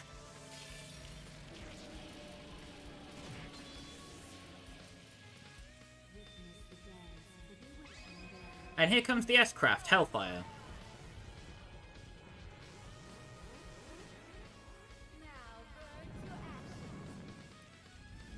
So, I'm not entirely sure what this attack is supposed to be.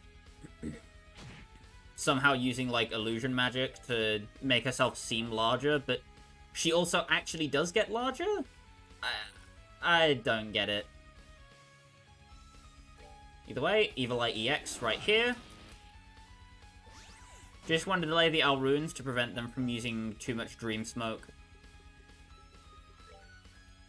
Gonna have a Stealth Earth Wall everybody up.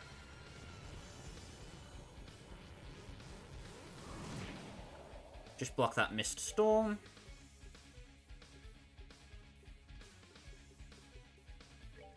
I'm gonna Earth Wall and then use Sherazad's Heaven's Kiss.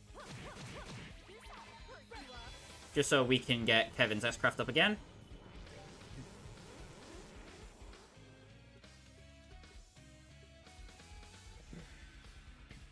You want to focus on one of the Wind Spirits or the other. You don't want to try and split attention between both of them, as that just leads to more problems down the line. So for this purpose, I'm going to have Estelle cast Stone Impact. And then Joshua's going to focus on Pluck Up.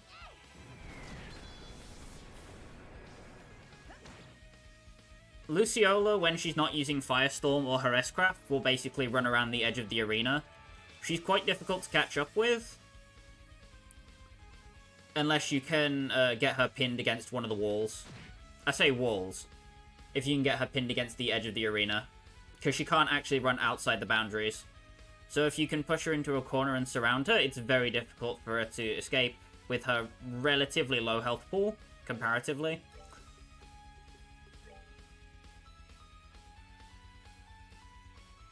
Go for an Earth Lance.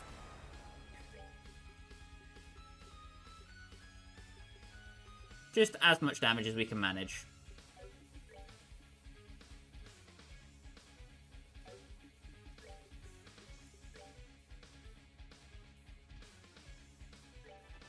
That's the Jubuko.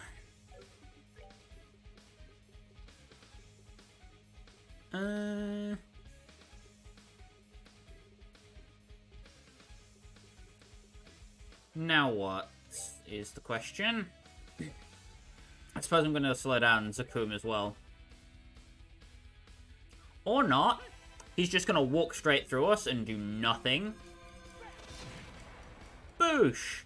I call absolute boosh! And now you'll punch people.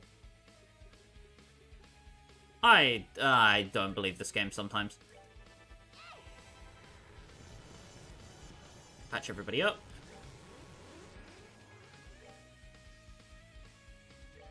Charizard's going to go for a White Gehenna. And as much as I'd like to deal damage with Joshua's turn, I'm gonna elect to... Well... Yeah, I can True Dual Strike Zakum, that's fine. No strength up, so it's not a particularly strong attack, but it is an attack. I'm gonna have Kevin clock up EX himself. Yep. Crit doesn't mean anything, because it misses. Very cool. Mist Storm goes off, to nobody's shock and horror.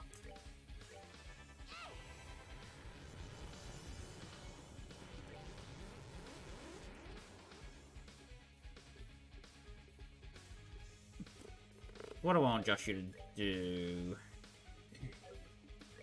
I suppose we're going to focus on Jabuko first. If you don't have access to Earth Arts, you want to go for Time, Space, or Mirage. I say Time, Space, or Mirage as if Mirage has any actual decent damaging arts, when it really doesn't.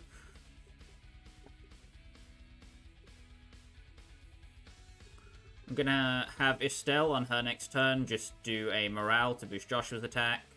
Get that stacked up.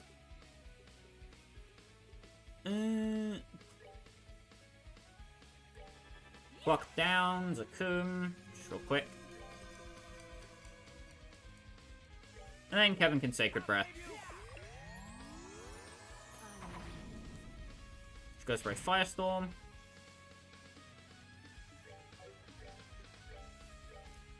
Morale.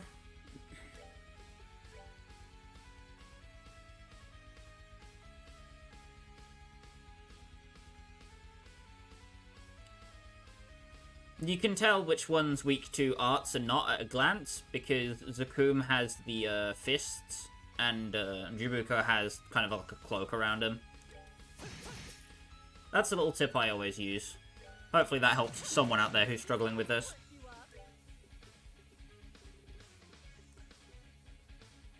What does Kevin want to do? Tear on Estelle, probably. Gonna Death Scream. And Estelle can Earthwall and patch herself back up.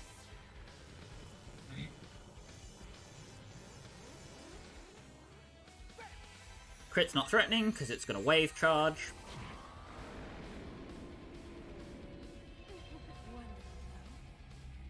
So, Shadow Replication. Splits her apart into multiple versions of herself, similar to how Blue Blanc does it. This is, if you have Zin in your party, something you can particularly take advantage of, as if the clones spawn too close together, you can Thunder God Kick, and then get damage for each clone, even though the clones don't get injured. Which is particularly nice.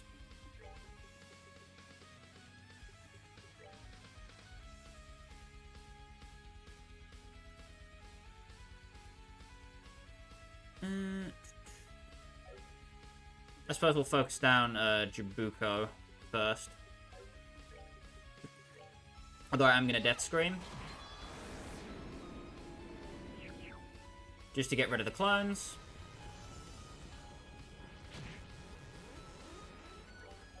What her clones will do is switch your position with one of the clones, and then the damage will apply. So you want to make sure everybody is protected adequately before you do something like that, as it can be quite risque.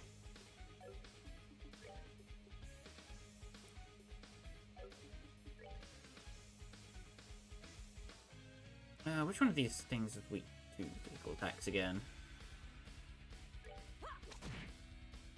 Ah, crud.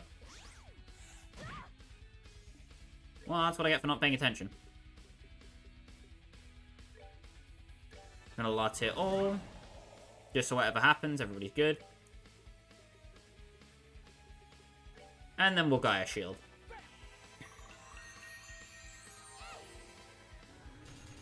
Aureole is really the first fight where you'll probably have some major problems. Can never be nice to me, can she? Gonna Phantom Raid.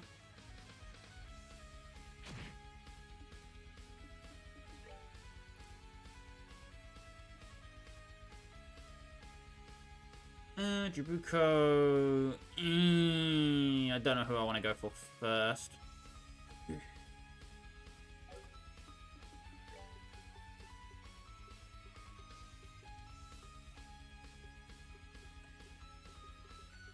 Either way, I'm gonna need to start damaging something.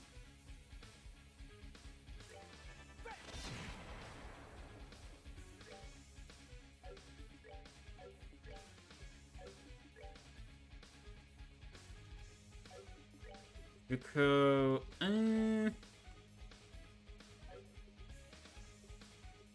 yeah, I can Shadow Spirit. Just do some decent damage. Call allies, that's fine. EP charge 2.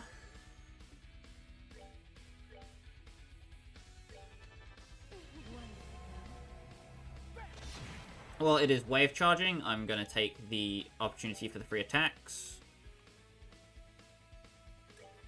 I say free attacks. They're not free, but, like, you know. Damage is damage.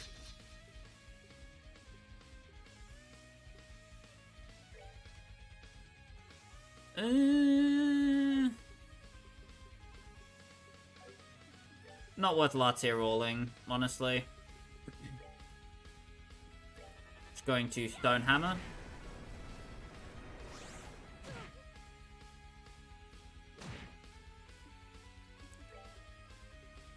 And I'm gonna Gaia Shield, protect everybody now.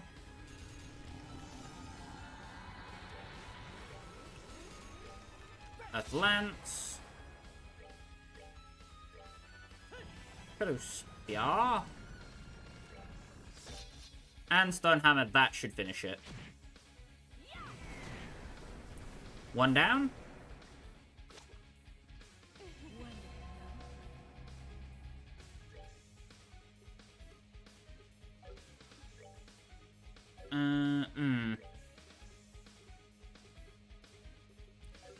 I'm going to shoot that one to hopefully pull someone closer. Oh no, wait, that's the real one. Oops.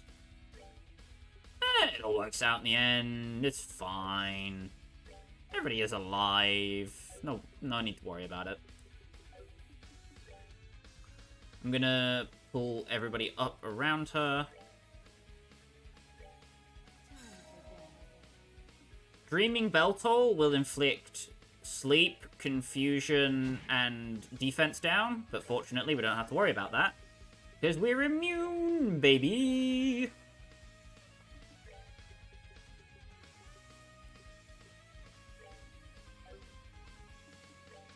I want to move down to this slot, right here.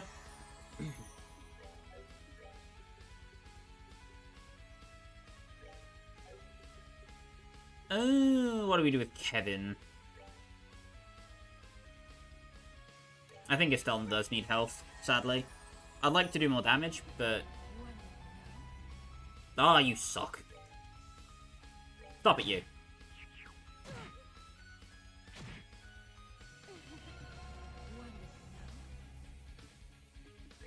I said...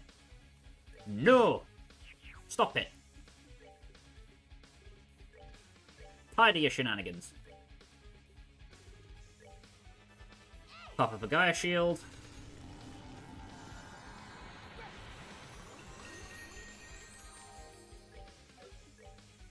I just really need to get Kevin out of that corner.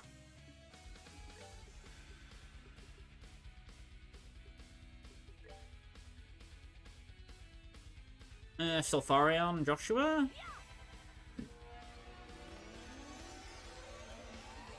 Just to get him out.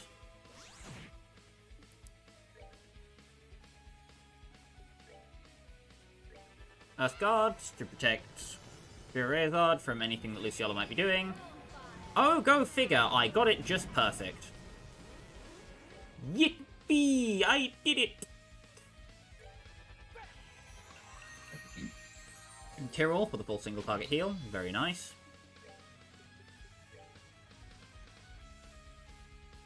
Ah, come on. You're telling me Flicker doesn't reach that far. Po to you.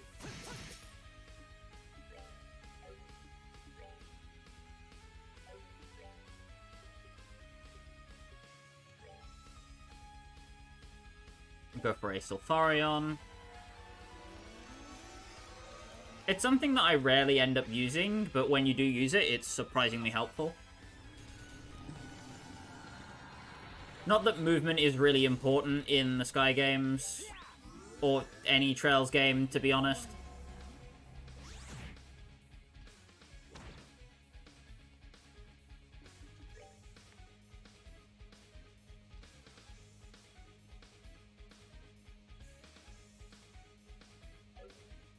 Which one is not real? That is the question.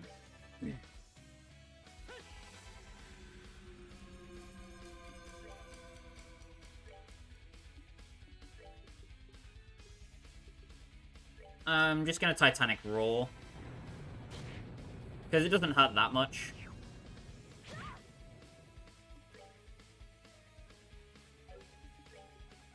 Joshua run up and True Dual Strike. Charizard's the only one who has, like, EP left for healing, so, La Tirol it is. Or, La Tirol's fine. Because this dart has enough time to get into the range.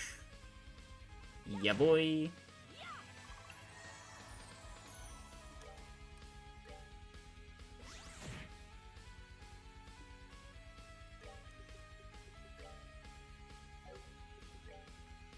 Just flicker through it. That's fine. I'll have Charizard use her new S-Break.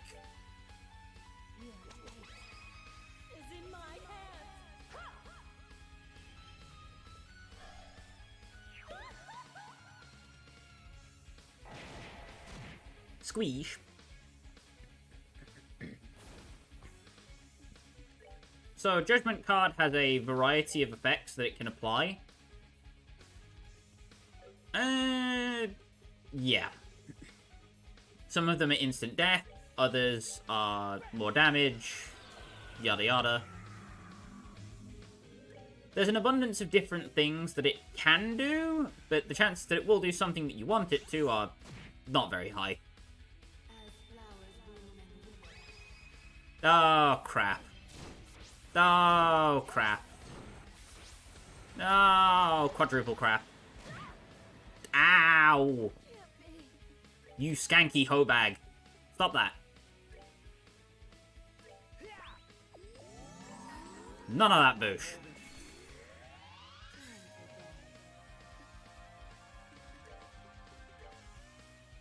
That bull poo poo.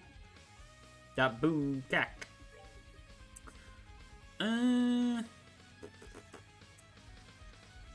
Joshua probably goes down if I don't heal him. I'm just gonna cover my bases. Well, I know which one you are, so that doesn't mean a lot to me, Luciola. That doesn't mean much.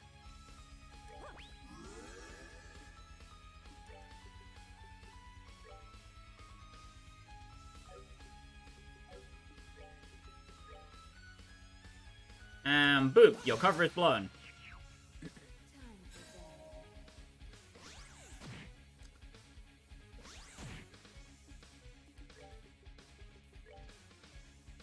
Earth Wall. Huzzah, everybody fits, barely.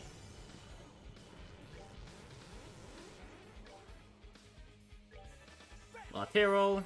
Ba-ding.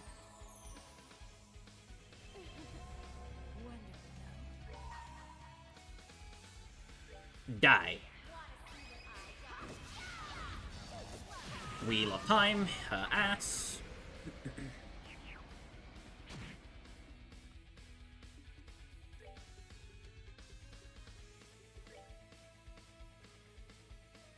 Could just do damage with anything at this point, really. Want to get everybody clocked up again. Just make sure we are on speed Ws.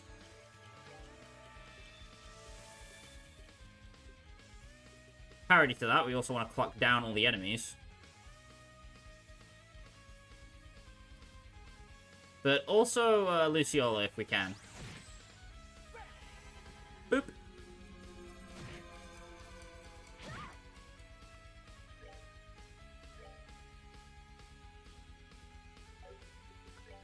I'm just gonna heal Charizard, because I don't think that's gonna end well. Go figure, it didn't.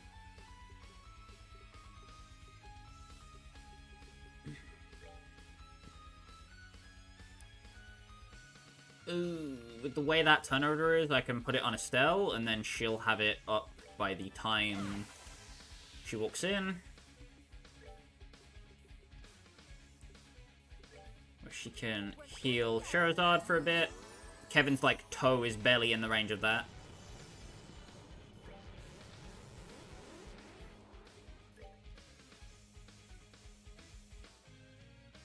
I'll make sure all the enemies are slowed. And if anything goes particularly miserable, we have Kevin's S-Break.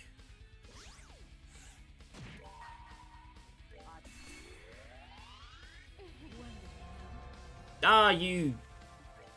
Oh. Stop that.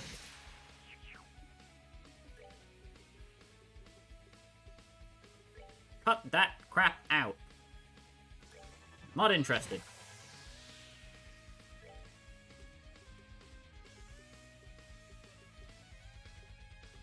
We can latte all, because Kevin's hurt, like, very bad.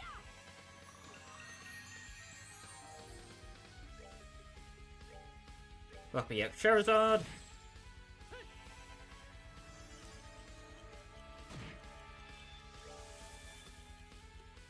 Ah, crud. At least I have Earthwall on the crackback. 10 Best Dance hits like a truck, but it's fine because we are built like tanks. A Dream Smoke. Ow. I need my bones to live. 0.3k, that's fine.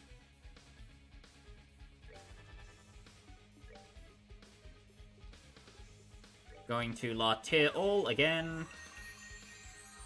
Could have latte-rolled, but...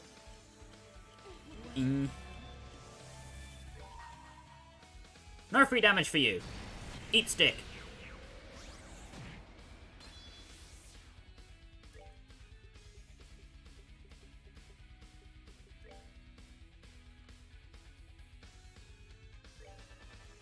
Go for a blue impact with Kevin, and then a sacrifice arrow.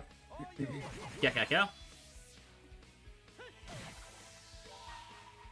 And Charizard, this is your thing.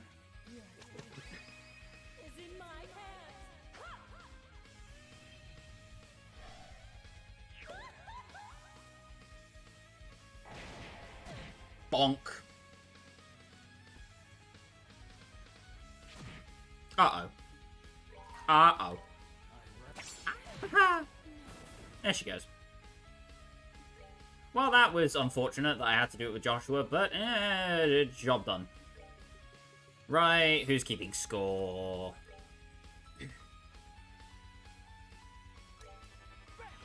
Who murder shanked who?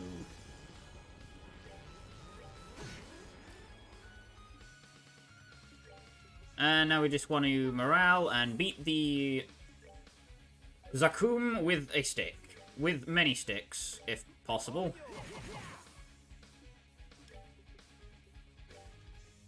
For the Heaven's Kiss.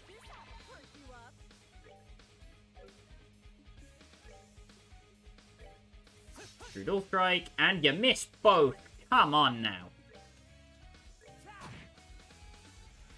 That's just a bit ridiculous.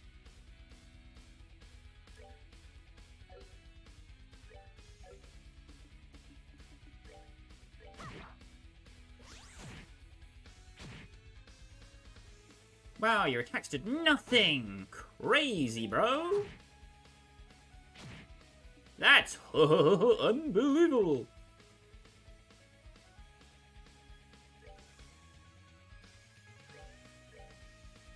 Beat his ass.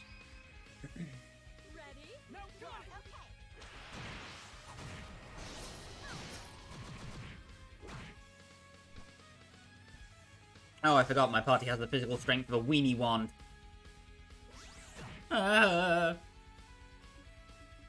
Well, that could have gone better.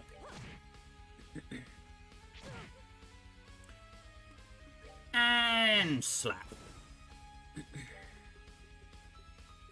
And from this point forward, all we have to do is not muck it up. Stun impact number 1. Stun impact number 2. I said stone impact number 2. Die. Alright, what's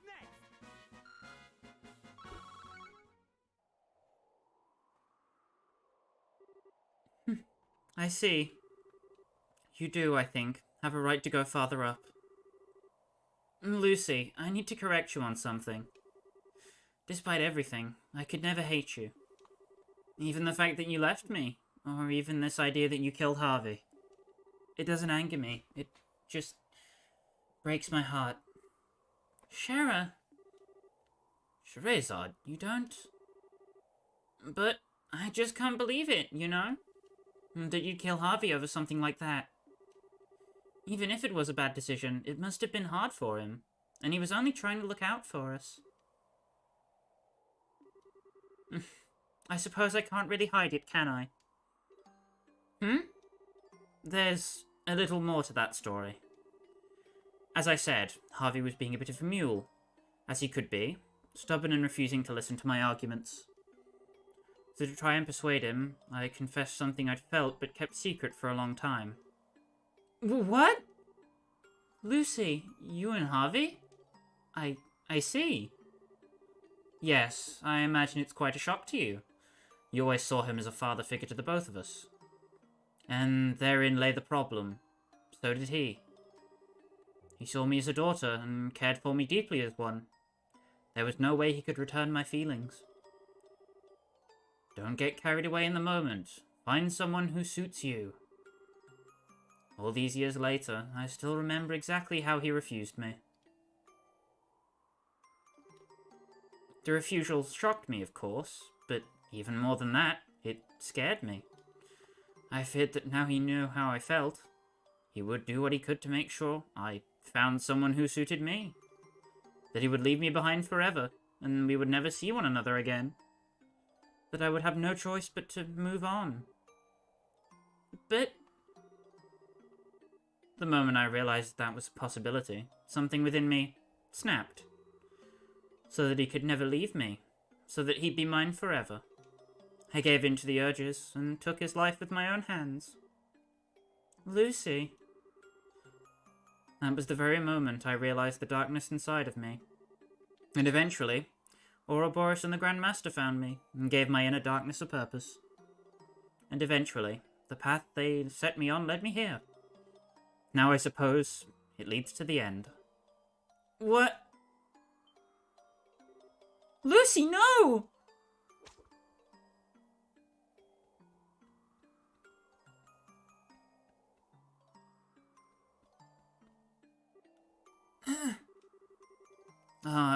Your skill with the whip certainly improved. You were so clumsy with it when you started. Shara! Estelle, Joshua, I only need a moment to speak with her if you don't mind. But... Luciola, you really... Does this look like a time to be talking? I'll pull you up, just hold on. Scheherazade, listen. Even to this day, I don't actually regret killing him. But leaving you is the worst thing I've ever done. I never forgave myself for it. I was always so afraid of what happened to the little girl that I rescued from the streets. But you've turned out better than either Harvey or I could have ever hoped for. You found your way, and you're greater than either of us ever were. Lucy, please, I'm begging you. Just finding that out has made coming to La Belle worth it. Honestly, part of me wanted you to sit in judgment over me. A little greedy of me, I suppose. Please, just hold on! Oh, and Shara, dear, remember, liquor is nice, but do try to moderate yourself, alright? Goodbye, my darling little Shara.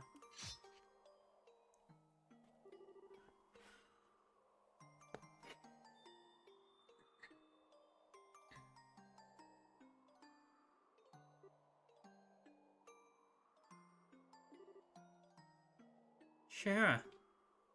Oh no. It's alright. Lucy always did love her theatrics. She'd never take a fall she couldn't recover from. I'm sure that someday we'll meet again. Yeah, totally. I mean, she can use that crazy paper magic or whatever, and I didn't see her, like, teleport or something? Yeah, I'm sure she'll be okay. Yeah. Yes. Hey, don't force yourself to keep going, okay? Nobody'd complain if you want to head back to... No, there's no need. Luciola would simply laugh at me if I gave up here. Let's keep going for now. Shara. Yeah, let's go. Well then, we have a terminal to deal with.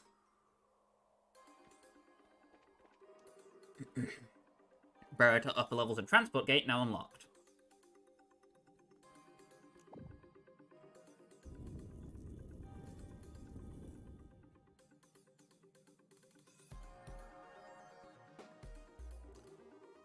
Barrier to upper levels and transport gate now unlocked.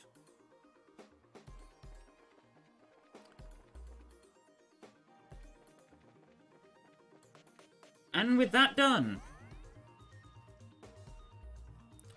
that is the end of our time here in the Axis Pillar for now. We are 3 members of Ouroboros down, and hopefully we'll be able to take out the rest of the enforcers we've met along the way. Or we could have, like, almost no enemy resistance while we're climbing the rest of it. That would be nice, right? Yeah, wishful thinking, I know. Anyway, I'll meet you guys back on the Aureole next time. And we'll get back to it then. So, thanks for coming by stream, whether you watch the stream or just popping in for the VOD. And you're getting to the end of it now. I appreciate your viewership. Likes, subscriptions, and bell hits are also very much appreciated, as they help the channel grow and reach new people. Drop comments, let me know what you think. How you feel about the story so far. And I'll catch up with you guys later. See ya!